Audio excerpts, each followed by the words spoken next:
Welcome to Only Murders in My Mind, a Random Thought production. Hi, I'm Carol Bissett, a crime writer, and I invite you with my co-presenters, Liz Hedgecock and Mike Jackson, each week to our conversations on all things murderous. Hello everyone, it's Thursday, it's 5 p.m. and it's Only Murders in My Mind with Liz Hedgecock. Hello. And Mike Jackson. Hi Carol, hi Liz. Yo.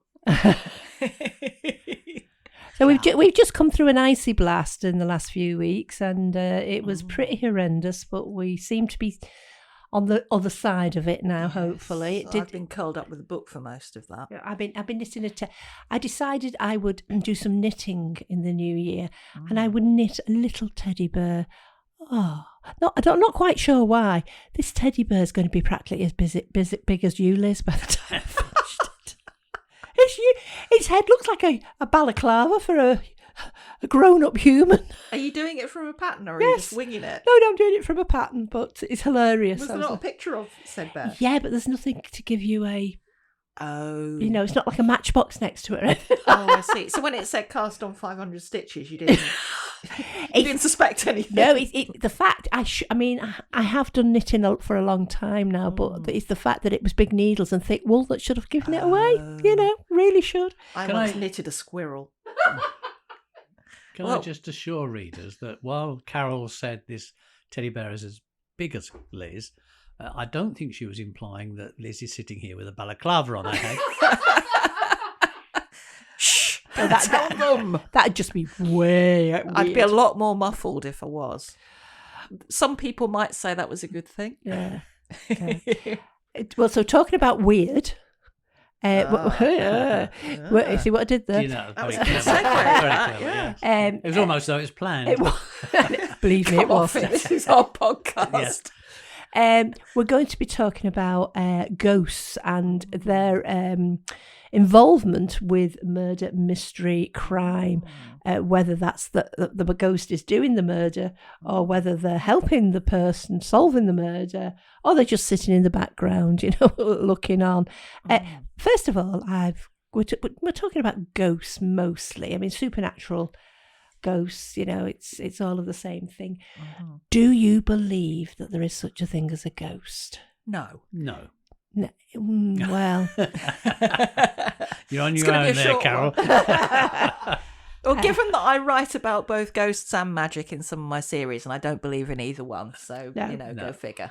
No. But that's something we can discuss. Yeah, I mean, I don't like the genre of horror. I was saying, funny enough, I was having a conversation with Liz before we started, and I'm with you there, Carol. I admire all the work that somebody like Stephen King has done, but I've never read one of his books. Whereas I should. Have. Yeah. Anything like that of that type, I cannot read or watch because, especially when they go, this is based on a real story. It just said, you know, like The Exorcist. This is based on a real... And you're thinking, oh, my dear goodness. See, I didn't mind that. Oh, I watched it about 2 years ago for the first time. No, I was okay with that. I think my thing is, if it's something that I can't actually imagine it happen to me because I don't believe in things like ghosts or magic, then I'm fine with it. So I've read, of Stephen King's, I've read Carrie, I've read Salem's Lot, The Shining, and The Stand. Oh, The Stand was a marathon because I got like the special, you know, author's cut edition, which was 1,300 pages. I know. I think I read 5 books on Goodreads that year because it took me so long to get through The Stand. I was going to say I've got a table in there that could prop that up. Yeah, probably. Yeah, that and War and Peace, that'd set you up well. Yeah, I think I'm with Liz on this one because I enjoy reading books that almost take me out of the real world. I like fantasy and sci-fi. Yeah. Whereas real life crime, anything like that, bears no, you know, I've no interest in it whatsoever. If anything, I avoid it. Yeah. What are you reading at the moment, by the way? At the moment, well, as I've said before, I tend to listen to stories. You know what I mean. I'm not rather saying than that you read. have to read them rather than listen, because it's the same. Yeah. You're still consuming a book, however you do it. My favourite at the moment, and I didn't think I'd ever be saying this, is the Thursday Murder Club. Now that's I'm on to interesting. Where my are you up to? Book 3. I'm just finishing book 3. Oh yes. Yes, thoroughly enjoying it. The funny thing was, with the first 2 books were narrated by Leslie Mandeville, and she was yes. brilliant. Got the characters just right. Mm-hmm. I downloaded book 3 about a week ago, and to my horror, it's a different narrator. I hate that. Who you got? Fiona, I think it's. I can't remember. Fiona. Oh, something. hang on. I know this. She says I don't know this. But I read some of the reviews. Fiona Shaw. That's right. Yeah. Yes. I read some of the reviews on audiobook, and a number of people were saying this is terrible, changing narrator. But a vast majority of people saying I wasn't very happy, but give it 3 or 4 chapters, and you'll find that even though Fiona is narrating it with slightly different voices to Leslie, you'll soon get into it.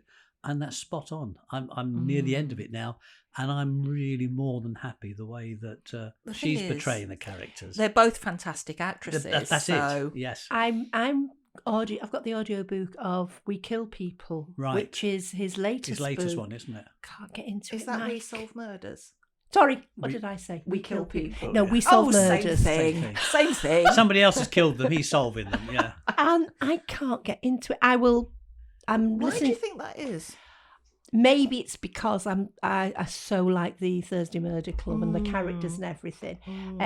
So my current reading matter, and Liz's toes will curl up when I say this, is the latest Agatha Raisin. Oh God! But I'm also reading Ian Rankin's latest book with Rebus, which I'm really enjoying. Yeah. And naughty boy Rebus is in jail, and that's all I'm saying. Oh, right. Well, I've just downloaded it because I've nearly finished the latest Thursday Murder Club. I thought I'd give myself a break from that, so I've just downloaded part of Ken MacDonald's Dublin trilogy. Oh yeah, you like that, don't you? That is no longer a There's no longer- trilogy. I think Where are we up to now? Well, I think he's got 8. I've just downloaded book 5. Wow. And funny enough, when you look on audio and look at the description of it, he writes out, somebody's saying, it's a fantastic book, which is ludicrously numbered for a trilogy.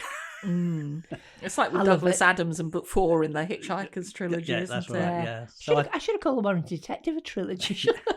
I'm sure I read that book 8 is either out or just about to come out. The Dublin trilogy. Oh, excellent stuff. Yeah, really good. So that would be quite a contrast to the Thursday Murder Club. Yes. But I have, Just slightly. I find the characters very believable in the Thursday Murder Club. You can associate with them. Very can't easy. you? I've got And their attitude to life. yeah. It's Clear going to be picture in my head. weird when the film comes out. Oh yeah. Because, Pierce Brosnan I know. as It- Ron. As Ron? Yes, exactly. No. I think the three of us should go and see it together. But Yeah, we can report back. Ron's a We should do a podcast from the I was going to say from the red carpet, but I actually mean from Warrington Cineworld. But Ron Live is from a Warrington tubby Cinema. character. He's a, Yeah, I know. This is going to take some. In this latest book, he got himself a girlfriend, and he's complaining about looking in the mirror at what he looks like. Yes. That's not Yeah, Pierce let's see you Brosnan. carry this one off, Pierce. Yeah. He's going to have to put some weight on, if nothing else.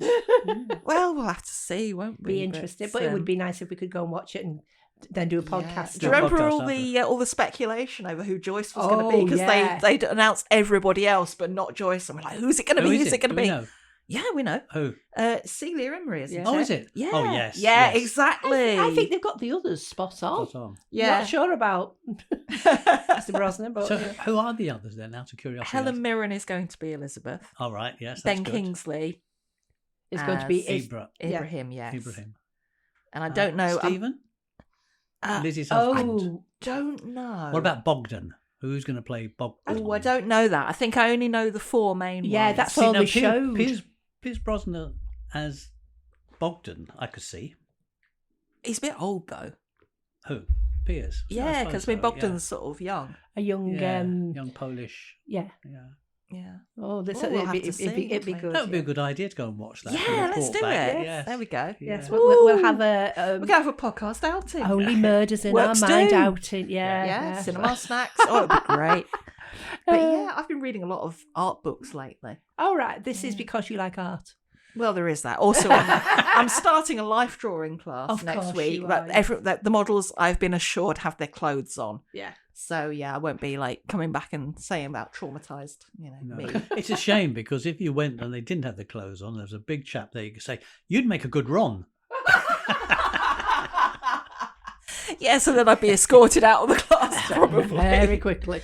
But yeah, I've been reading books about, sketching and, Yeah. doing hands, doing faces, all of that stuff. Yeah. But yeah, the book I'm reading, I've just finished Michael Tolliver Lives from the Tales of the City series, which I'm trying to read in order because I like reading series in order. And I'm currently reading The Moonlight Market by Joanne Harris, Oh, I've heard of which that. is very interesting. Yeah. So But and it's romantasy apparently, which is a new thing. Romantasy. Romantasy, Oh, romantic fantasy. that's a genre, is Oh, it? right. Yeah. What I mean, I think it's always been around, but Yeah. What, how do you define that, do you think? I'll tell you when I finish the book. Okay. a book was recommended to me this morning by one of my art friends, apart from Liz, who is in a book club, and it was in the House of God, There Are Many Rooms, something like that. And it's about the Vatican during the Second World War, and Oh, right. she said it's a book I would never have picked. She's going to lend it to me when she's finished book club with this particular one, and she said it's because there are certain hierarchies within the Roman Catholic Church who felt that they were quite protected because of where the position was, and they could not be nice to the Germans. They didn't have to be nice to the Germans. They could tell the Germans, and they probably helped people escape and things like that. So that might be interesting. She said she's found it fascinating and she'd never have picked it up in a million years. I think that's the thing about I've never been a member of a book club.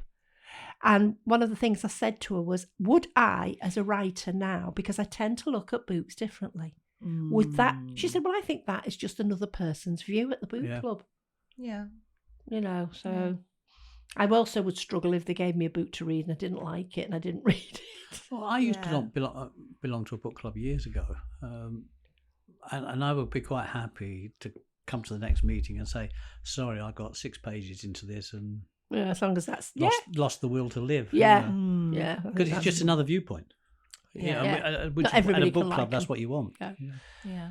But going back to ghosts and ghoulies. Oh yes, that's what we were talking We were, about. we were. No, we never started talking about it. We may have mentioned it as a title, but then we thought, well, let's waste 10 minutes talking about We didn't waste Sorry, it. no, we didn't Come waste it. on. This isn't a ghost story, but it's one that always sends shivers up my spine, and that's the Hounds of the Baskervilles. Even though it's not actually a ghost story, as it's spooky. it is spooky. Yes. But I know Liz has a series that involve ghosts, don't you? I do. Would you like to tell us about that? And then perhaps read us a little bit, please. I could do. Well, the series I have, which I have talked about on here before, so I won't go on at length about it. It's called The Spirit of the Law. That's right. Yes, and Carol gave me the series name for that because I was trying to think what it was, and you said, "How about The Spirit of the Law?" Yeah.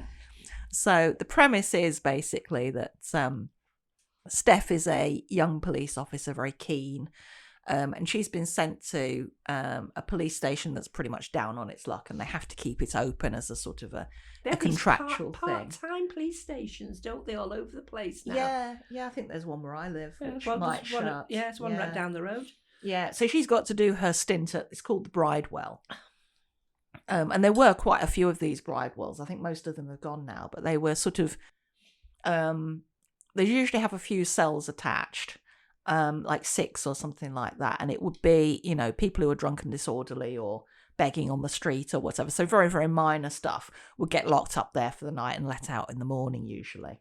So it's a sort of a containment facility, really. And I went on a tour to one of these as part of Heritage Open Days, and the guide who took us around it and showed us it, who actually looks after the gallery and studios that it now is, she told us all sorts of stories about it. So there were stories about, the policemen would play cards and things, and they'd meet their quota of 6 people, and then they'd just be like, let's just play cards the rest of the night and stuff like that. So yeah, it was really interesting. And we got to see inside the cells, and some of it was in disrepair, so we could look at those bits, but we couldn't use the back staircase and stuff like that.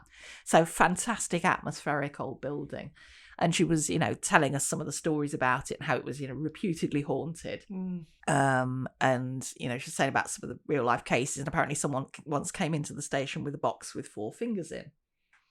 So I thought, right. That's the story. Yep. Can't be leaving that one out. That's going to be used. And so I ended up writing a story, which I thought was going to be just, one story, a standalone. You've heard this before, haven't you? Yes, I know. So that became, obviously, the case of the 4 fingers. Yeah. So Steph is at the Bridewell, marking time, just being like, I've just got to do my hours and I'll go home, and this is not helping my career in the slightest. And she's just, doing whatever she's doing, reading the magazine, and all of a sudden, up pops a ghost called Nora. And she is the ghost of an olden days police officer. She died of Spanish flu, basically, around 1920. So she's, a good 100 years old. And she's thwarted, basically, because most people can't see her or hear her. So she's really pleased to meet Steph, who doesn't believe in ghosts and can't quite believe what she's seeing. But anyway, Nora wants to get a few more cases under her belt, and some of the cases that never got solved that have obviously haunted her for a long, long time. And Steph agrees to help out because she's not getting a sniff of any other police work. So, heck, why not? And so gradually more and more people get to know about Nora, and also about her superior, Superintendent Hicks, who also is resident at the Bridewell. And Nora and the superintendent basically have a love-hate relationship, and it's a great deal of fun. Yeah, it is, because you have the normal station in Erskine Street round the corner, which is where the actual police work goes on. And they basically solve cold cases. They got called into a sort of it was a gentleman's club, and now it's a members club, which is actually a real club in Liverpool called the Athenaeum. And they get called in there because of supernatural activity, and they've been told to sort it out by the chief superintendent, who's a member there and doesn't want him and his colleagues being bothered. Yes, exactly, not in my backyard. So yeah, it's a great deal of fun to write. So you're going to read us a little bit? I can read you please. A little bit. Okay. I have read all these and I really like them. Oh, thank you.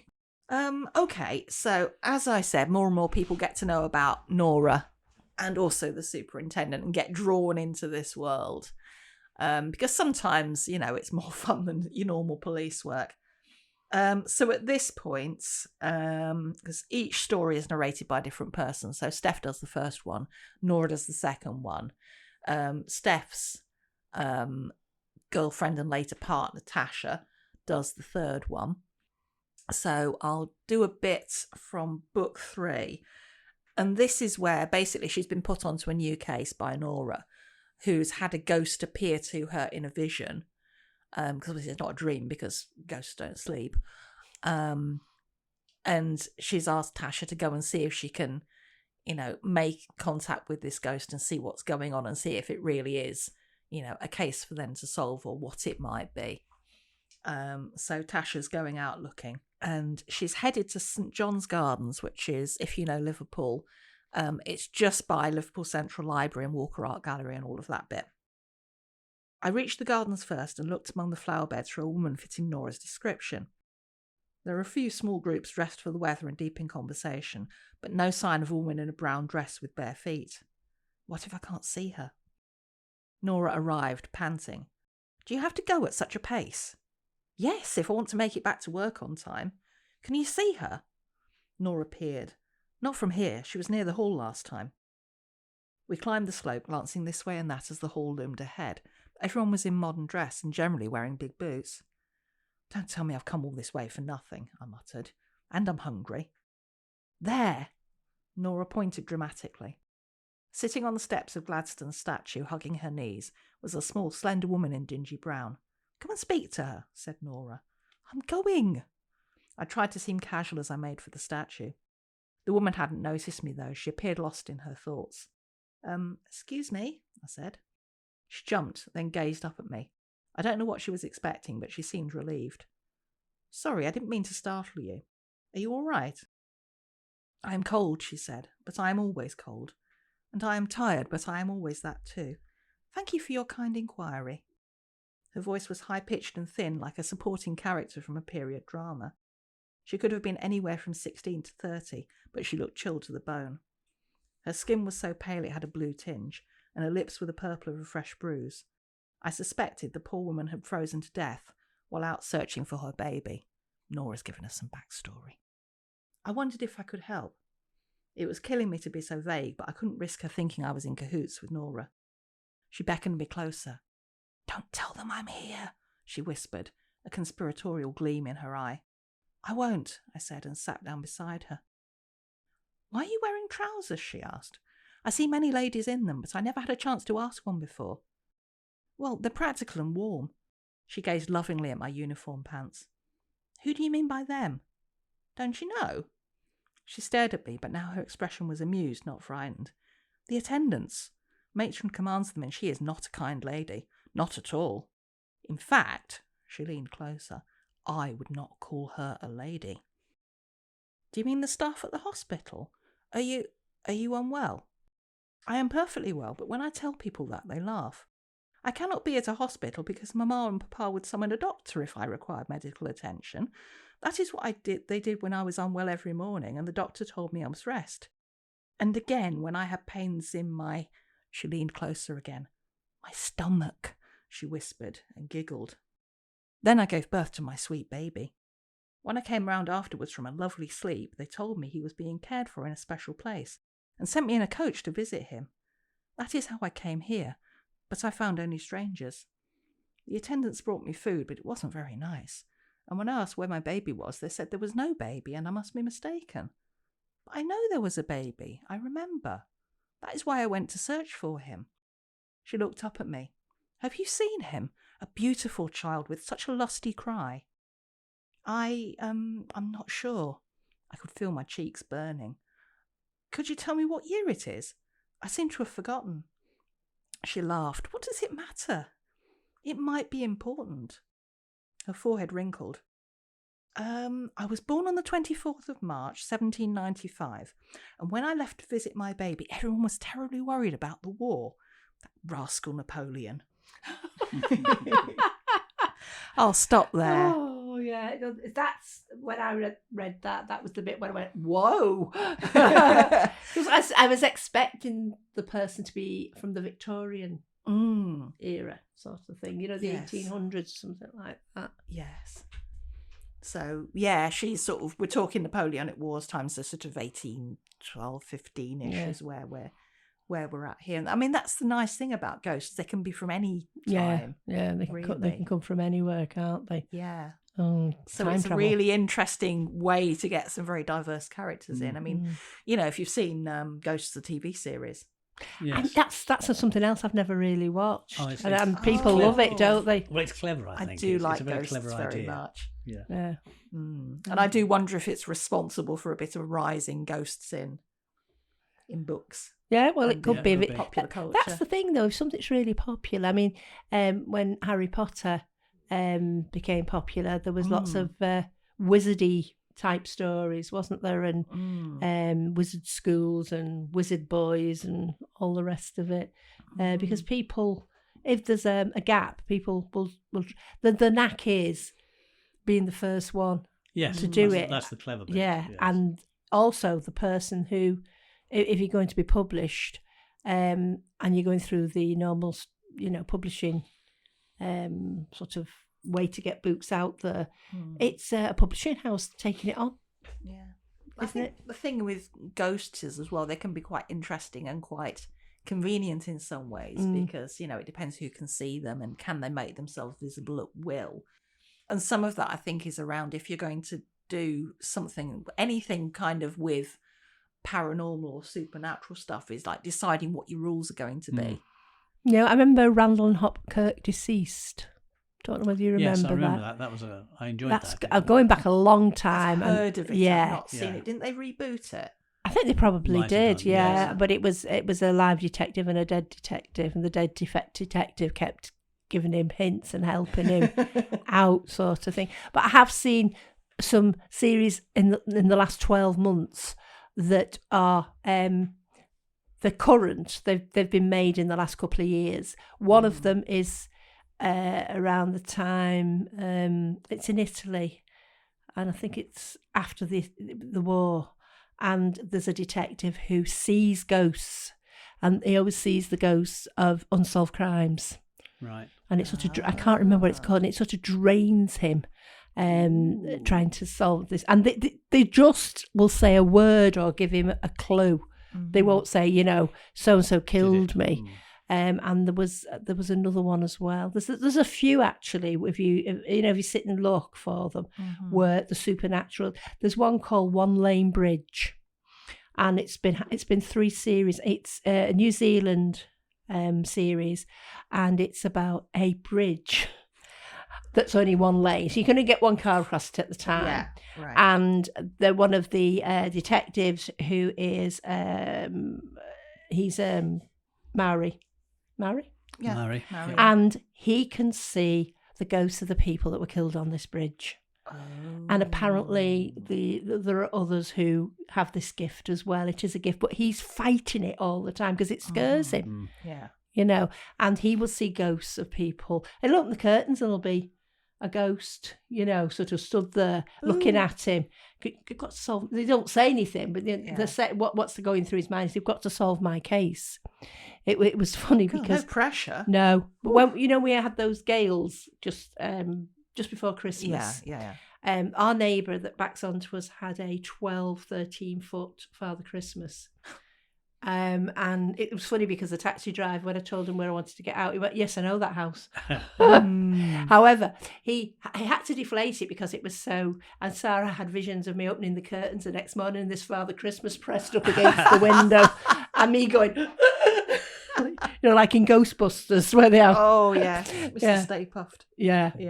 I wonder if sometimes I suppose it depends on your audience, doesn't it? But the Ghosts program on the television that's been very popular, there's a lot of humour in there. Yes. That sort of takes away from the spooky part of it. Yes. Ghostbusters, the film. Yeah. Very humorous as well. Even though it was quite at times. And it makes you wonder. I'm thinking of Harry Potter. Yeah. Is it Myrtle who was the ghost in the girls' bathroom, toilet? Yeah. And then you have like nearly headless Nick. Yes, and people like that. they're Moaning Myrtle. Yeah, they're amusing characters, Yes. aren't they? They lend a bit of sort of light relief almost. Yeah.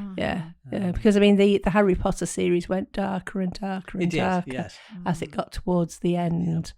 But yeah, it's true. We very often get this sort of. Randall and Hopkirk, deceased, the ghost used to bring a lighter. Oh, it was the light. It was the lighter side to the crimes and everything. Yeah, sorry. just hitting our editor's foot. Oops. I'm not saying our studio's small, but our studio's small. Yeah. So when I think of that, they're the sort of things I think of when I think of ghosts and crime. The ones I've just mentioned. Are there any that? Well, it's pushing the ghost more towards supernatural. But I've mentioned before Ben Aranovich and Rivers of London. That's very supernatural. They're like the spirits of the river, aren't they? Of the river. Yeah. And I think the first book I read, I'm sure he's sort of on his beat as a London bobby, and some sort of ghostly figure starts talking to him. Yes. That's how he first gets into this idea that he can actually talk to, is aware of these creatures. Why he gets involved with that whole setup. So that's one that comes to mind. The other obviously probably most famous one is Charles Dickens and Christmas Carol. Yeah, which is my favourite Christmas story, apart from Love Actually. I don't think there's a ghost in that. There's a ghost in there. But yeah, it's. But that's not on the light side. Charles Dickens is very. Yes. Very dark. We always used to say, I worked at when I was a young nurse. I worked at a hospital, Whiston Hospital, which is just down the road, literally. It's sort of on the outskirts of Liverpool. Yeah. And they used to say there was a grey lady walked the corridors at night. I think that was just for all the nurses to scare each other, to be quite honest. And I was on duty with a young nurse one night, and the next morning we were boiling the eggs for soft-boiled eggs and everything. And I'd said to her, go round and collect the false teeth so we can clean them. And she came back with them all in one bowl. Oh, no. Which meant after they'd been cleaned, we were going around going, would you like to try these on? And I was trying to tell people that it was actually the grey lady that had done that and not this young nurse who was very upset about it. But nobody was having that. Apparently she'd never done that before. Oh, well, ghosts always come up with stuff. Really. She used to stand at the bottom of beds and tap them if you were going to die. Can you imagine? Middle of the night, life. No lights on anywhere, and you've got a really vivid imagination. Oh dear goodness. All you need is for your chart to come loose or something. That'll be the end of you. But for enough, I couldn't think of many murder mystery type stories that involve ghosts. Oh, I absolutely can. In fact, I've got one right here. There's your opening list. Boom. Someone else who's also got a series with DP Books. It's called Carmen Radka, and she has a whole series. And the first one is called Genie and the Ghost.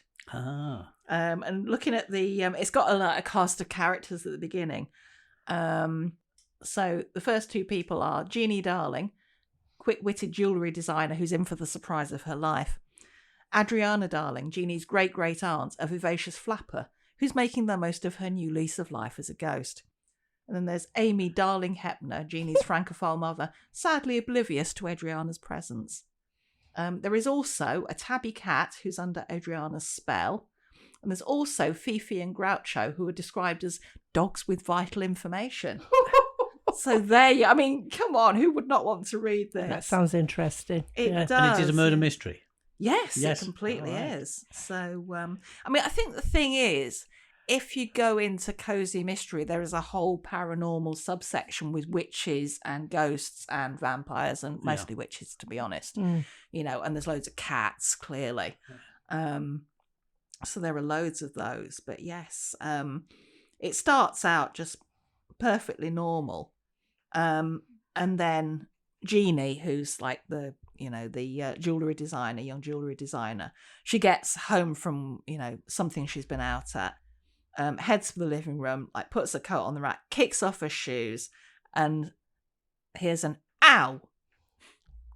And it says, the cry startled me. I hit the light switch and stared at the face of a young woman I'd never seen in my life, sitting bolt upright on the sofa. My mouth fell open. The logical thing was to call the police and tell them I had an intruder. I'll ring up the police. The woman glared daggers at me. Not a mean feat, considering she looked like a vintage glamour girl with her huge baby blue eyes, silver flapper dress, and wavy blonde hair to complete the look. Then she says, this is the flapper talking, hey, why are you wearing my sister's earrings? Planning to go on the lam with them? So, and this flapper has great language. And she then says, cut the baloney, your fella giving you the bum's rush. Hold it, lady, I'm not a sucker. I was born in this house, so you scram. I'm already warming to Adriana here. Yeah. So I think they're going to be a fun. Coupling. But again, it's that humour. Yes, the ghost is very much bringing some humour into the situation. Yeah, yes, that's the thing. I mean, I watched. September time, I watched some documentaries on they were on BBC about hauntings and ghosts and things. Most haunted house here and the most haunted pub there, and things that had happened and how they'd been explained away. Some weren't explained away, and it did make me think that obviously there is a scientific, logical explanation. But nobody's come up with some of these things yet. And one of the guys who made it his life work to investigate one particular haunted family, he did find the answers to some of his questions, and he was a very, very intelligent sort of man with a scientific background. and some he just couldn't. Couldn't. And nobody else could either. You know, things like heavy objects moving across the room while people were looking at them. You know, it's okay, because now that we've got AI will be able to solve everything. The Prime Minister said something like that this morning on the radio. Oh yeah, he wants to. Yeah, somebody, I can't remember who it was now. Somebody said that a friend of theirs works on developing AI for one of the big companies, and she turned around and said one night when she was drunk, "Oh, don't worry about AI. It's stupid." Okay. So yeah, it's who programs it and how it's programmed, isn't it? That's the thing. But the whole thing with the ghosts, I think sometimes we like to put that humour in because it helps us to be able to read the story, to understand the story. Yes. Because otherwise it goes back to what you were just saying then, Liz, Carol, that if it's unexplainable, then it's difficult to put it into a book, isn't it? It makes it so out there that people are sort of going to think, oh, well, you know, what's really happening Yeah. here? Yeah, and sometimes people will just disengage because yes, they go, "Oh, this is stupid. This won't ever happen," sort of thing. So, they, whether you believe in ghosts or not, they are highly entertaining. Yes, and such a big part of a lot of books and programs, etc. So, I think we'll leave it to we'll all have our own opinions on that. Probably wise. So we'll draw that to a close. The night is drawing on. It'll soon be dark, and we'll be with you again next week with Only Murders in My Mind. Bye for now. But be careful out there. yes. You have been listening to Only Murders in My Mind, a Random Thought production, produced by John Bissett. The music in Peril was composed and recorded by OM Studio Strings.